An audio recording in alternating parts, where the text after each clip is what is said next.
এই একটা রেসিপি জানা থাকলে বাজারের সব কাঁকরোল আপনার বাসায় চলে আসবে। আজ তৈরি করে দেখাবো কাঁকরোলের সাথে মাত্র 2টো ডিম দিয়ে ভীষণ মজাদার একটি রেসিপি। আমার বাসায় সবাই তো আঙ্গুল চেটে পুটে খেয়েছে, বিশ্বাস করুন আপনার বাসায়ও সবাই এইভাবে আঙ্গুল চেটে পুটে খাবে। তো চলুন রেসিপিটা শেষ পর্যন্ত দেখা যাক। দেখতে পাচ্ছেন এখানে আমি কতগুলো কাঁকরোল নিয়েছি। 1/2 কেজি কাঁকরোল আছে আর 2টো টমেটো। এখন এগুলোকে আমি ভালো করে কেটে নিব। বটি নিয়েছি সেজন্য, আপনারা চাইলে চাকু দিয়ে কাটতে পারেন। তো এইভাবে পিস পিস করে এরকম মোটা করে কেটে নিব আমি। রুকসানার রান্নার গল্পের সাথেই থাকুন আর প্রতিদিন নতুন নতুন ভিডিও পেতে চ্যানেলটিকে সাবস্ক্রাইব করে রাখুন, শেয়ার করতে কিন্তু ভুলবেন না। দেখুন এইভাবে কেটে নিতে হবে।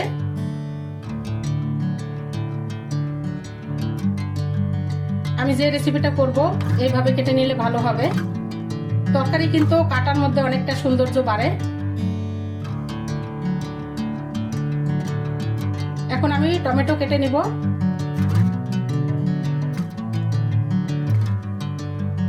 আমার বাসায় কিন্তু কাঁকরোল কেউ খেত না, তো এই রেসিপিটা ঘর পরে মানে বানানোর পরে সবাই পাগল হয়ে গেছে, মানে এত মজাদার হয়েছে। আমার হাজবেন্ড তো বলে যে প্রায় প্রায় এই রেসিপিটা করে দিবা। তো এইভাবে টমেটো কেটে নিয়েছি। এখন একটা বাটি নিয়েছি আর বাটির মধ্যে দিয়ে দিলাম 1/2 চা চামচ শুকনা মরিচের গুঁড়া, হলুদের গুঁড়া 1/2 চা চামচ, ধনিয়ার গুঁড়া 1/2 চা চামচ। এখন দিয়ে দেব স্বাদ মতো লবণ আর দিব হালকা একটু পানি। এখন এই মশলাটাকে মিশিয়ে নিব চামচ দিয়ে, একটা কাঁটা চামচ দিয়ে। এভাবে ভালো করে মিশিয়ে নিতে হবে। এখন এগুলোর মধ্যে দিয়ে দিচ্ছি আমি ডিম ভেঙে। ডিম দেওয়ার আগে কিন্তু অবশ্যই একটু পানি দিয়ে এভাবে মশলাটাকে গুলিয়ে নিলে কিন্তু ডিমের সাথে মিশতে সুবিধা হয়, তা না হলে মশলাটা ছাকা ছাকা থেকে যায়। এখন এর মধ্যে আমি 4টা ডিম ভেঙে দিলাম।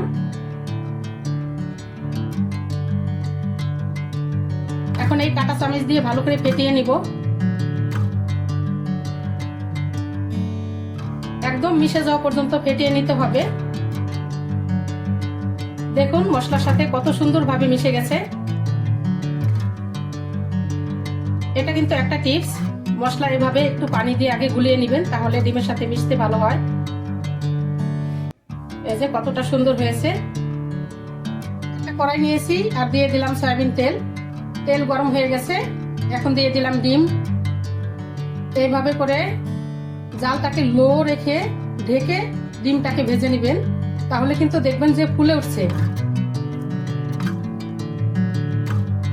এই যে ঢেকে দিয়েছি, দেখুন কতটা ফুলে উঠেছে। এখন উল্টে দিব। এই পর্যায়ে কে কোন জায়গা থেকে ভিডিওটি দেখছেন একটা লাইক দিয়ে দেখে নেবেন আর কমেন্ট করে জানাতে ভুলবেন না। এই যে দেখুন এইভাবে কিন্তু ভেজে নেব আমি, কতটা ফুলে উঠেছে। আর ডিম কিন্তু অবশ্যই একটু কড়া করে ভেজে নেবেন, তাহলে কিন্তু রান্না করলে ডিমের মধ্যে গন্ধ করে না।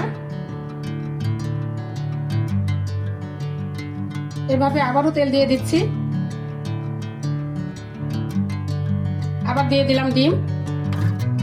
আমার এই ডিম ভাজা দেখে আমার বাড়িয়ালি ভাবির মেয়ে ওর মায়ের সাথে গল্প করেছে যে আন্টি কত সুন্দর করে ডিম ভেজে নেয়, তুমি আন্টির কাছ থেকে ডিম ভাজা শিখবা। তো ভাবি আমার কাছে গল্প করেছে। তো দেখুন কতটা ফুলে উঠেছে। আবার উল্টে দিচ্ছি।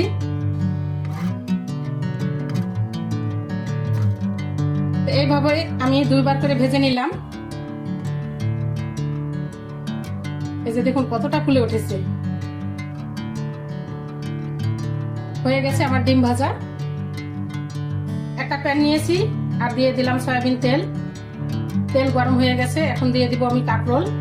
এই যে দেখুন আমি ধুয়ে ফুটে হলুদ এবং লবণ দিয়ে মেখে নিয়েছি। একে একে এইভাবে দিয়ে দিব এবং সবগুলোকে ভেজে নিব। তবে জাল কিন্তু লো রাখতে হবে, তা না হলে পুড়ে যাবে তাড়াতাড়ি। এইভাবে করে মুচমুচে করে ভেজে নিলে কিন্তু এত সুস্বাদু হয়, এই রেসিপিটা বিশ্বাসও করতে পারবেন না।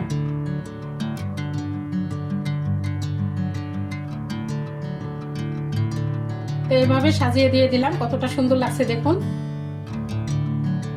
এখন উল্টে দিব। এক পাশ হয়ে গেছে।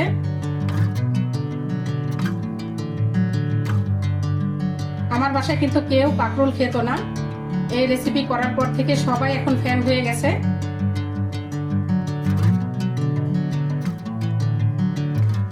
এবং আমার হাজবেন্ড তো বলেছে এই রেসিপি এত মজার হয় কাঁকরোলের, আমি তো আগে কখনো খাইনি।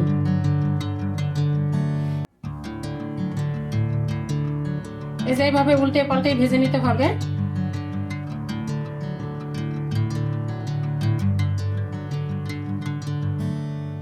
আমি কিন্তু আগে কখনো কাঁকরোল খেতাম না, এখন এইভাবে রেসিপি করার পর থেকে আমার কাছেও ভালো লেগেছে এবং প্রায় প্রায় আমি এই রেসিপিটা করে খাই।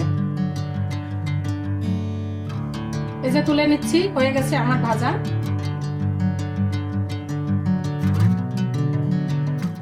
এভাবে একটু মুচমুচে করে ভেজে নেবেন।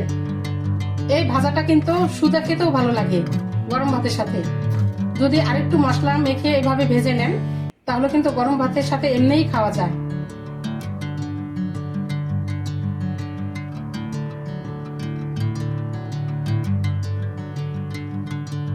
এভাবে আবারও দিয়ে দিচ্ছি আমি বাকি কাঁকরোলগুলো।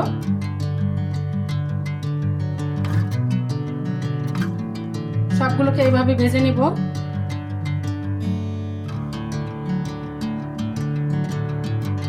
ভাজা হয়ে গেছে, এখন দিয়ে দিচ্ছি এখানে পেঁয়াজ কুচি পরিমাণ মতো।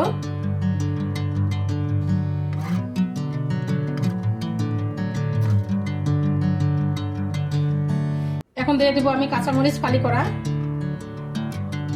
এখন পেঁয়াজ কাঁচামরিচকে ভেজে নেব কিছুক্ষণ ধরে নরম হওয়া পর্যন্ত। এর মধ্যে দিয়ে দিলাম আমি লবণ স্বাদ মতো। লবণ দিয়ে ভেজে নিলে কিন্তু পেঁয়াজটা তাড়াতাড়ি নরম হয়ে যায়, এটা কিন্তু একটা টিপস। এখন এর মধ্যে দিয়ে দিলাম আমি টমেটো কুচি। এখানে 2টো টমেটো দিয়েছি আমি, আপনারা চাইলে কম বেশি করে দিতে পারেন বা চাইলে টমেটো কিন্তু ব্লেন্ডার করেও দিতে পারেন। আমি এইভাবেই দিয়েছি। এইভাবে দিয়ে একটু বেশিক্ষণ ভেজে নিলেই টমেটো গলে যাবে। এখন এর মধ্যে দিয়ে দিলাম আমি অল্প করে রসুন বাটা আর সামান্য একটু আদা বাটা। এখন এই মশলাকে কষিয়ে নিব টমেটোর সাথে।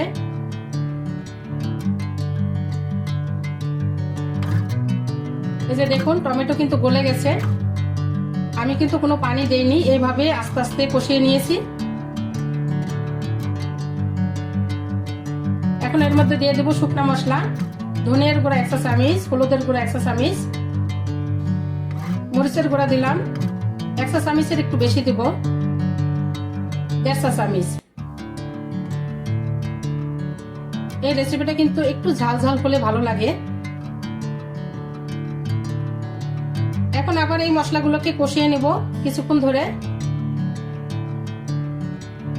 এই যে দেখুন টমেটো কিন্তু একদম গলে গেছে। টমেটোর ভিতরে যে পানি ছিল এই পানির সাথেই আমি মশলা কষিয়ে নিলাম, আর কোনো পানি দেইনি। এখন আমি দিয়ে দিব পরিমাণ মতো পানি। এই যে দেখুন পানি ফুটে উঠেছে। এই পর্যায়ে আমি দিয়ে দিচ্ছি সেই কাঁকরোল ভাজা, দিয়ে একটু নেড়ে চেড়ে দিব।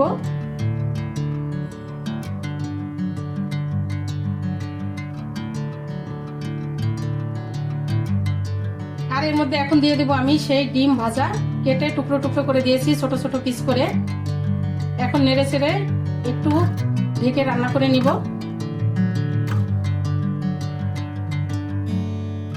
তবে বিশ্বাস করেন এই গ্রেভিটা এত মজার হয়েছে, মানে এই রেসিপির ঝোলটা অসম্ভব মজার হয়েছে।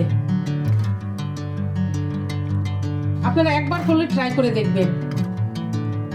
এই যে ঢেকে কিছুক্ষণ রান্না করে নিয়েছি, এই যে দেখুন থকথকে ভাব হয়ে গেছে, মানে হয়ে গেছে প্রায় আমার রান্না।